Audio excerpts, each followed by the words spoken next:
Ještě nedávno byly 4 motory pod křídly symbolem dálkových letů, spolehlivosti a opravdového luxusu. Právě takoví obři přepravovali lidi přes oceány a představovali vrchol letectví. Dnes téměř úplně zmizely z nebe pasažerských letadel a nezpůsobila to vůbec jejich nespolehlivost. V celé historii byly 4motorové letouny vzorem bezpečnosti. Zničili je 2 velké motory, jeden řádek v pravidlech a jednoduchá matematika, kterou není možné zpochybnit.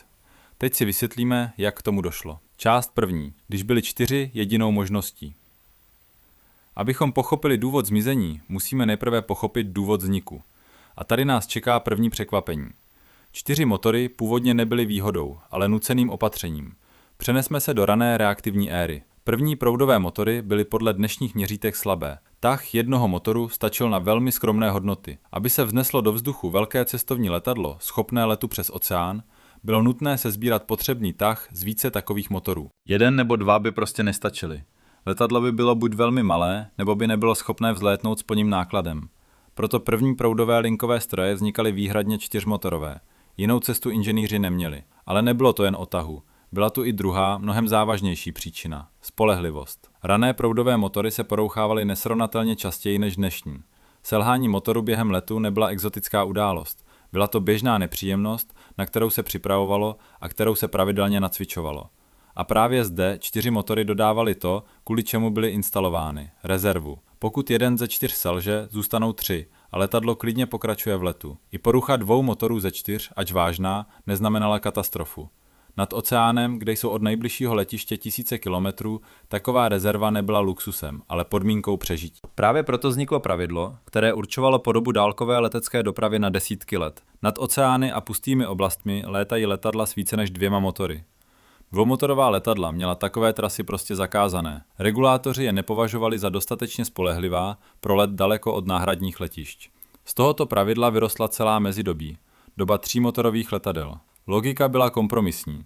3 motory jsou levnější a hospodárnější než 4, ale zároveň jich je více než 2, takže omezení na dálkové trasy platit nemusí. Tak vznikla charakteristická letadla se 2 motory pod křídly a třetím, zabudovaným v ocasní části. Zvláštní, na první pohled rozpoznatelné siluety, které byly v 70. a 80. letech běžným zjevem na letištích. Dnes jich také téměř nezbylo a zničilo je přesně totéž, co 4motorová. Takže obraz je jasný. 4 motory byly odpovědí na slabost a nespolehlivost motorů své doby. A tedy stačilo, aby se motory samotné změnily a celá konstrukce logiky musela spadnout. Právě to se stalo. Část druhá. Motor, který se stal obrovským. Hlavní věc, která se stala v letectví za poslední půlstoletí, je ta, že motory se staly nesrovnatelně silnější, úspornější a spolehlivější. A nejzajímavější je způsob, jak toho dosáhli. Zvětšili se v rozměrech. Abychom pochopili proč, vzpomeňme si, jak proudový motor vytváří tah. Odpuzuje zpět hmotu vzduchu a získává impuls vpřed. To je ten stejný 3. Newtonův zákon, o kterém jsme mluvili při rozboru povahy tlaku. A zde je klíčový okamžik. Stejný tah lze získat 2 různými způsoby. Lze odpudit malou hmotu vzduchu velmi vysokou rychlostí, nebo lze odpudit obrovskou hmotu vzduchu mírnou rychlostí. Výsledek v tahu bude stejný, ale spotřeba paliva se těmito způsoby liší zásadně. Věc je v tom, že energie, kterou je třeba investovat do zrychlení vzduchu, roste jako druhá mocnina rychlosti, zatímco tah roste pouze úměrně rychlosti. Jednoduše řečeno, zrychlovat vzduch na šílené rychlosti je extrémně plýtvavé, zatímco mírně posunout velkou jeho hmotu je mnohem výhodnější. Právě proto evoluce proudových motorů šla cestou zvětšování množství protlačovaného vzduchu. Tak se objevil a rozvinul turboventilátorový motor. Před ním stojí obrovský ventilátor a jen malá část zachyceného vzduchu jde dovnitř, do horkého srdce motoru, kde se spaluje palivo. Hlavní masa vzduchu obchází toto horké jádro a jednoduše je vyvržena zpět, čímž vzniká většina tahu. Poměr obcházejícího vzduchu k vzduchu procházejícímu jádrem se nazývá stupeň dvoukonturovosti. A celá historie moderních motorů je historií jeho růstu. První proudové motory vůbec neměly oběžný okruh. Hnali tenký proud žhavých plynů obrovskou rychlostí, ohlušujícím hlukem a velmi nehospodárně. Moderní motory však protlačují kolem jádra vzduchu více než 10krát, než jim prochází. Aby bylo možné protlačit více vzduchu, ventilátor musí být větší. A zvětšil se kolosálně. Průměr ventilátoru největších moderních motorů dosahuje přibližně 3,25 metru. Zamyslete se. Je to trochu méně než šířka trupu běžného úzkotrupého letadla. V podstatě by se do motorové gondoly takového motoru vešla celá kabina menšího dopravního letadla. Tah vzrostl natolik, že jeden moderní motor dává více než 2 až 3 motory rané éry dohromady. A nyní přicházíme k hlavnímu závěru této části, k pravidlu, které rozhodlo osud čtyřmotorových letadel. Velký motor je zásadně úspornější než malý. Důvod je stejná fyzika. Čím větší ventilátor, tím větší množství vzduchu může odpudit mírnou rychlostí, a tedy tím výhodněji spotřebovává palivo. Malé motory jsou nuceny zrychlovat vzduch více a platí za to palivem. Následek je nevyhnutelný. Pokud potřebujete určitou celkovou hodnotu tahu, je výhodnější získat ji ze 2 velkých motorů než ze 4 středních. 2 velké motory při stejném celkovém tahu spálí znatelně méně paliva než 4 malé. 4 motory neprohrály proto, že by byly špatné, ale proto, že sama fyzika proudového tahu oceňuje velkou velikost a tah je třeba rozdělit mezi 4 motory. Část 3. 4 splátky za 4 motory. Ale záležitost se nevztahuje pouze na palivo. 4 motory mají celý soubor skrytých nákladů, z nichž každý sám o sobě nevypadá kriticky, ale dohromady tvoří rozsudek. První splátka. Údržba. Motor je nejdražší a nejnáročnější na péči součást letadla. Každý motor je třeba pravidelně kontrolovat, servisovat podle plánu a po určitém počtu odpracovaných hodin poslat na generální opravu. Složitý a velmi drahý proces. 4 motory znamenají přesně 2krát více takových prací než 2. 2krát více generálních oprav, 2krát více kontrol, 2krát více důvodů pro mimořádnou opravu. Pro leteckou společnost, která má desítky takových letadel, to znamená obrovský náklad. Druhá splátka. Náhradní díly a logistika. Letecká společnost musí mít rezervní motory. Pokud motor selže, letadlo nesmí stát týdny bez provozu. Rezervní letecký motor je nesmírně drahá věc a udržovat sklad těchto motorů pro jeden typ letadla si nemůže dovolit každý. Navíc, čím méně je typ letadla rozšířený ve světě, tím složitější a dražší je s ním vše. Méně odborníků, méně náhradních dílů, méně míst, kde ho mohou servisovat.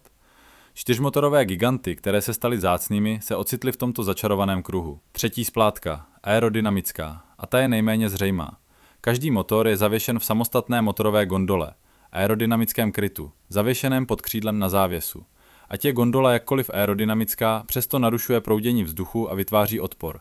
Navíc místo jejího spojení s křídlem způsobuje další víření. 4 motorové gondoly a 4 závěsy vytvářejí znatelně větší odpor než 2. A odpor během letu znamená palivo, které je třeba neustále spalovat. Čtvrtá splátka.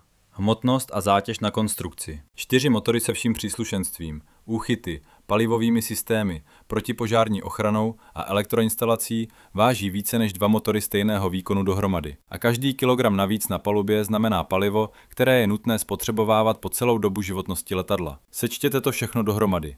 Více paliva, 2krát více servisování, dražší náhradní díly, vyšší odpor, větší hmotnost. Rozdíl v ceně jednoho sedadla na kilometr mezi 4motorovým obrem a moderním 2motorovým letounem se ukázal být tak velký, že žádné výhody prvního ho nemohly přehlušit. Ale všechno to dlouhou dobu nemělo rozhodující význam, protože 4 motory měly trumf, proti kterému ekonomika byla bezmocná.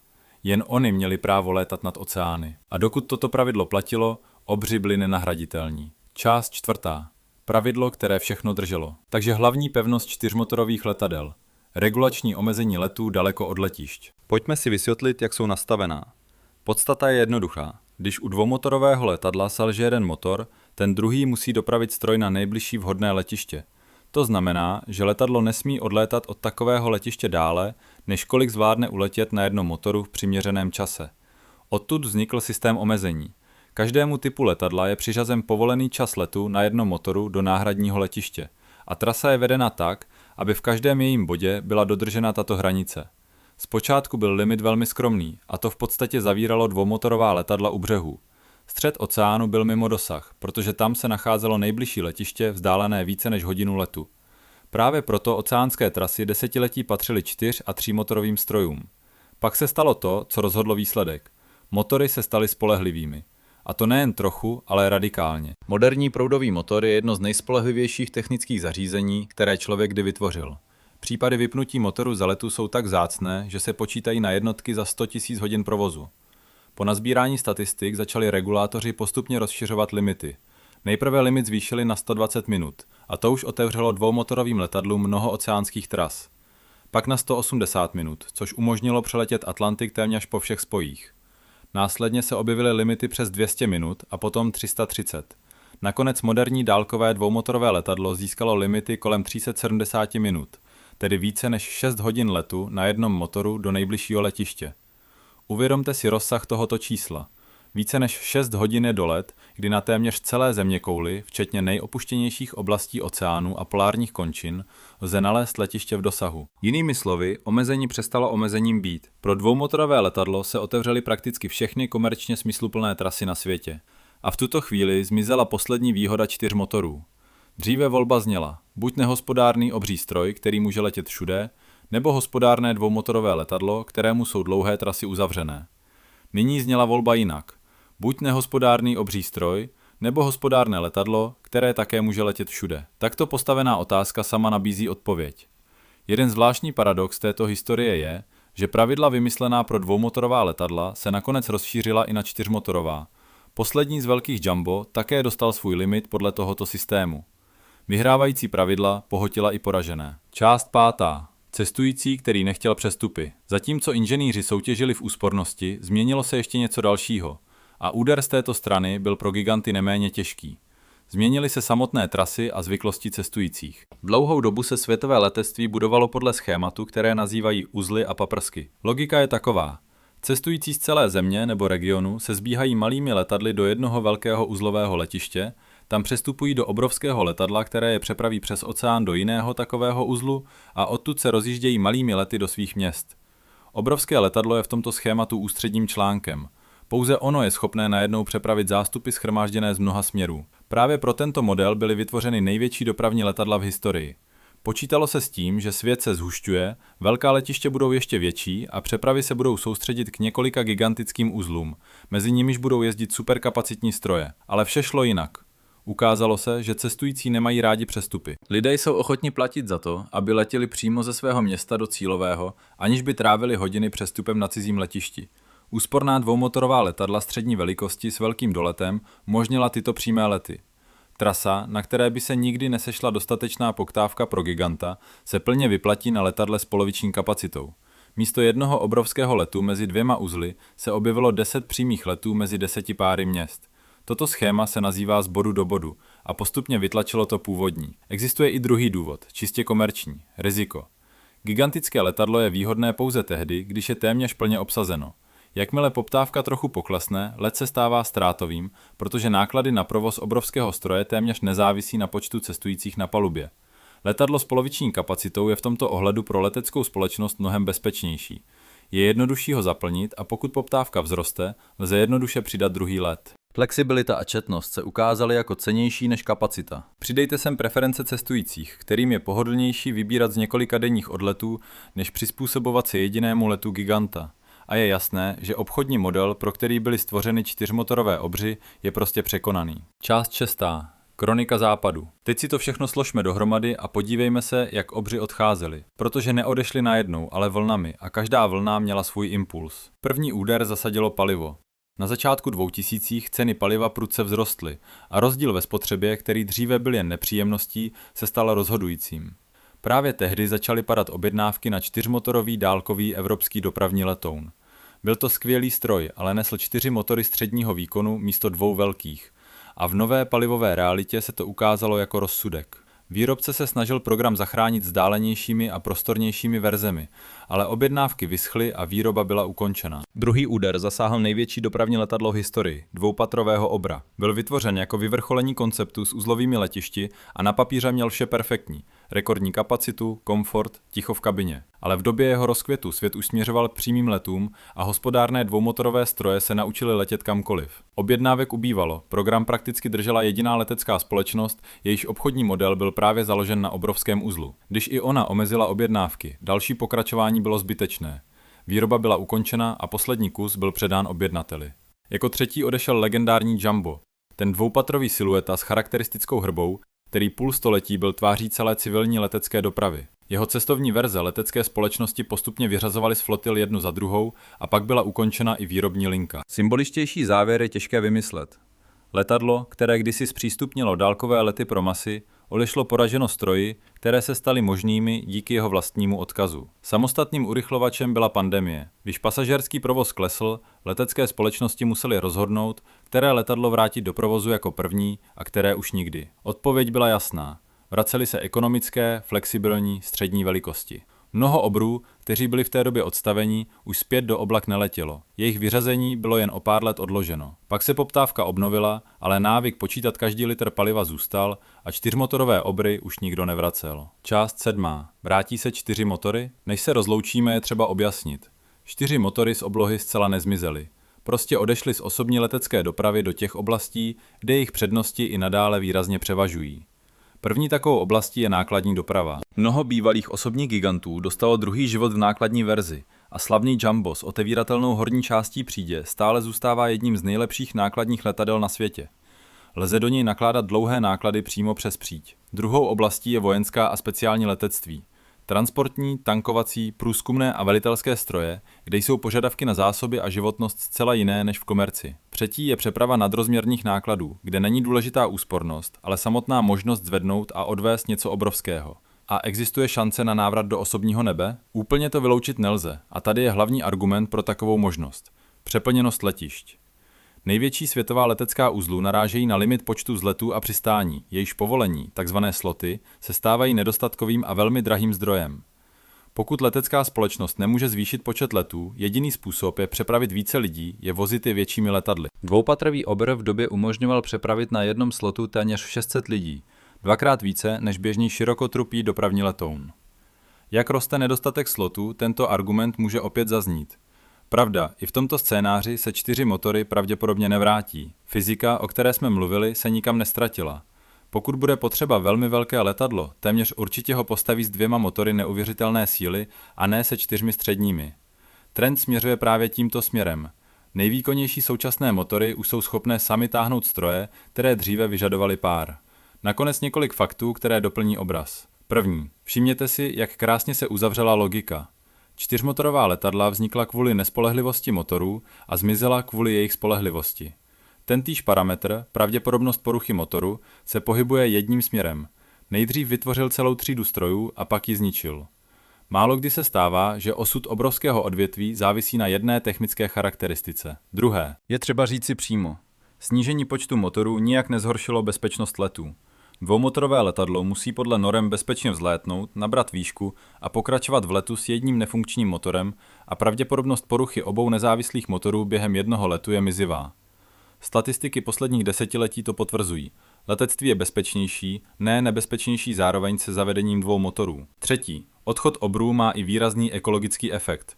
Moderní dvoumotorový dopravní letoun spotřebuje na jednoho cestujícího výrazně méně paliva než jeho 4motorový předchůdce, a tedy i vypouští výrazně méně emisí. Takže rozhodnutí, přijaté čistě z ekonomických důvodů, se zároveň ukázalo jako přínosné i pro atmosféru. A hlavní závěr. 4motorové dopravní letouny prohrály nejen kvůli spolehlivosti, komfortu nebo vzhledu. Ve všech těchto ohledech byly skvělé a mnozí je stále vzpomínají s nostalgií. Prohráli s aritmetikou. Fyzikou proudové tahu, která preferuje velkou velikost motoru. Statistikou poruch, která umožnila regulačním orgánům odstranit poslední omezení, a preferencemi cestujících, kteří si vybrali přímé lety místo přestupů v obrovských uzlech. 4 motory byly skvělou odpovědí na otázky své doby, jenže doba přinesla nové otázky. A odpověďmi na ně se staly 2. Finále. Příště, až uvidíte na obloze letadlo, podívejte se na jeho křídla. Pravděpodobně tam spočítáte jen 2 motory, ale každý z nich bude silnější než všechny 4 motory letadla, které před půl stoletím bylo považováno za vrchol inženýrské dovednosti. Obři se 4 motory nebyly chybou. Byly nezbytným stupněm, na kterém se letectví naučilo přeletět oceány a udělalo dlouhé lety běžnou záležitostí. A pak sami přinesli technologie, které je učinily zbytečnými. Tak je uspořádán pokrok. Málo kdy ruší staré silou. Většinou ho jednoduše činí nadbytečným.